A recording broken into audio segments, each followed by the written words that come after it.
South Africa's National Defence Force is not just struggling for funding, most of its members are reportedly not fit enough for battle.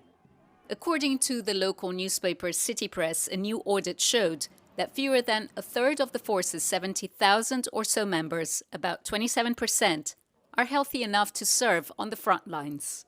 This is being largely put down to funding issues. The Defence Force is in a very bad state. It is underfunded and under-budgeted, and that of course also leads to some constraints in terms of health services being delivered to soldiers and their families. Defence spending at just 0.7% of GDP against the international norm of 2% has eroded the SANDF's ability to safeguard South Africa and contribute to regional stability. For many, it asks tough questions about South Africa's recent deployment in the volatile Democratic Republic of the Congo.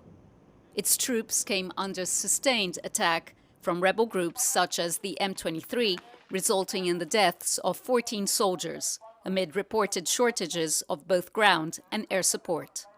There previously, we had the QRF and the composite helicopter unit alongside an infantry battalion, a special forces team and a tactical intelligence company and a medical company. But the QRF and the helicopter unit are not going to be returning on this next rotation. An aging force is compounding the problem. With the average soldier now around 39 years old, South Africa is repeatedly deploying the same limited pool of personnel without a strong pipeline of new recruits. If we had the proper resources, the proper funding and the proper support for our military personnel, we would be able to have intakes looking at 10,000 a year, maybe even 12,000 a year.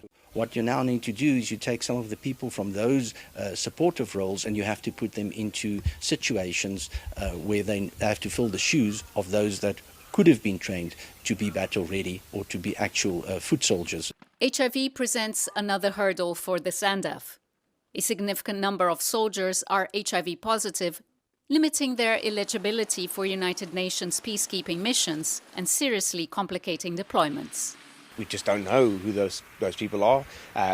They could be a soldier could be standing next to someone in their squad on a patrol, and they get wounded and then end up hesitating because they just don't know if they're HIV positive. I think it's a huge threat to cohesion and to troop morale and safety. The role of the South African National Defence Force extends far beyond conventional warfare, from protecting South Africa's coastline to responding to natural disasters. The country is also a key player in the African Union's Agenda 2063, aimed at silencing the guns and ending conflict across the continent. But all of that is now being called into question as the country struggles to keep enough healthy boots on the ground. Julie Shara, CGTN, Cape Town.